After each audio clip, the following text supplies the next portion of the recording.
What's going on, everybody? We are heading to the flea market, but first we are picking up the All Out Bikes intern, and we're going to go to the flea market and see if we can find some interesting things.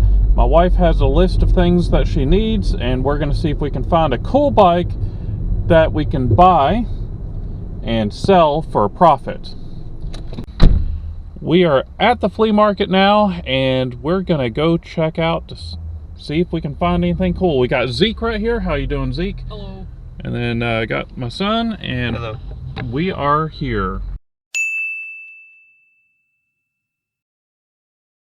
Let's check the place out.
We are back from the flea market.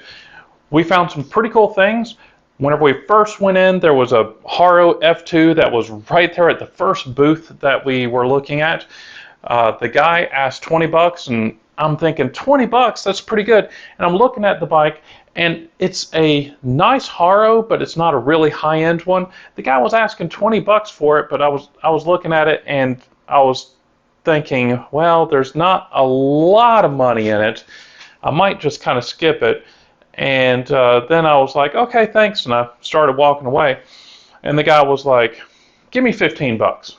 And I'm like, dang it, why do you have to lower the price of it? Because I do like a pretty good deal. And I'm looking at it, and I'm figuring that at the most I can get for it is 150 bucks at the most. Might be 125. And I'm looking at it, and I'm thinking, tires are good. I need to do about $60 worth of tune-up on it, which means that it's going to be about 75 bucks. So I can see some money in there. And also, I had a customer that came in the other day that was looking for a bike just like that at that $100 to $150 price range. And I figured, okay, we looked around, got some tools, and found a really cool jump rope. Now this jump rope is an old leather jump rope that's got wooden handles and bearings in the handle, and it says made in the USA, but I don't see any other information on there. That was $5. I couldn't help it. It was just so cool. And Zeke found a Japanese kitchen knife, and the guy wanted $3 for it. And I was telling Zeke that, that's what they're asking. See if they'll take any less. And Zeke ended up offering the guy $2, and the guy was like, yeah. So he got a $2 Japanese knife that whenever he checked on eBay, the cheapest same knife that he saw or it got was $20. And then they were going for $50 or more other places. So he did pretty good on that. So right now we're dropping off the stuff here and we're running out of light. We need to hurry up and get to the trail because it's going to be getting dark soon. So let's go ahead and hit the trails and we'll show you the haro that we got whenever we get back. All right, let's get going.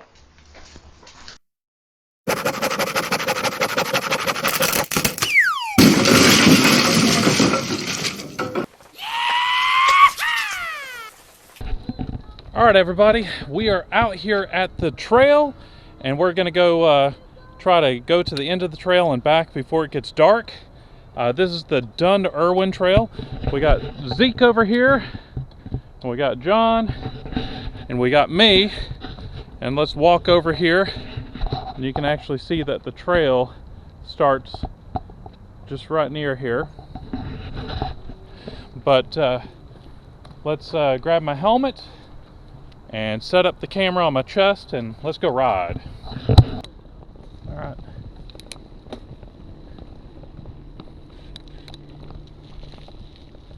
All right.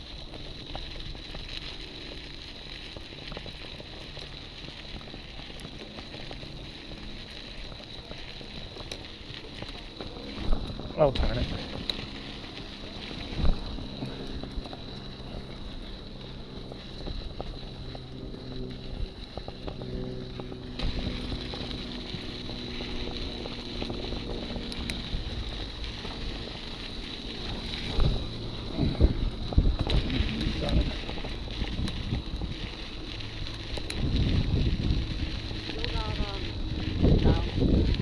What's that? Good. Oh, they always made noises. Okay.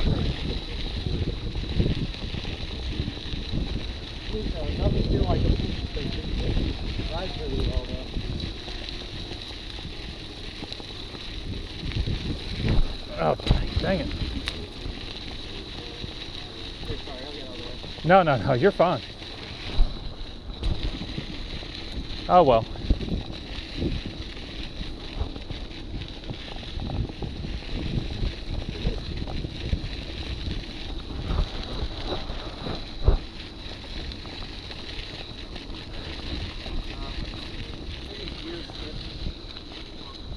What?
Well, we barely made it out of that trail in time.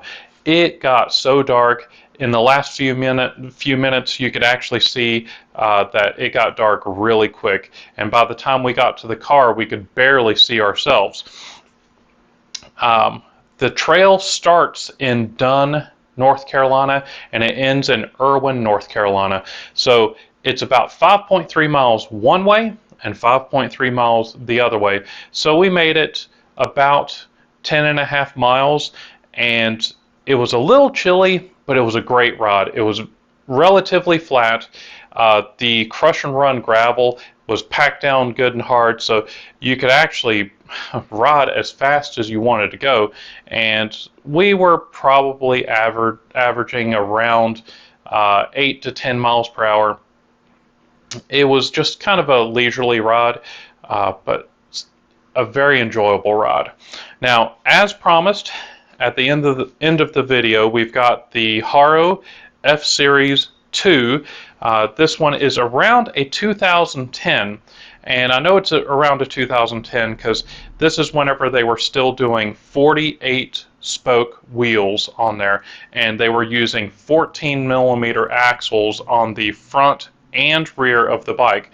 So it's a very sturdy bike, but consequently it's a little bit on the heavier side. This bike right here weighs 33.5 pounds, which was kind of normal back then. However, they are making bikes a lot lighter because they figured out after a while that they really didn't need to make bikes this heavy.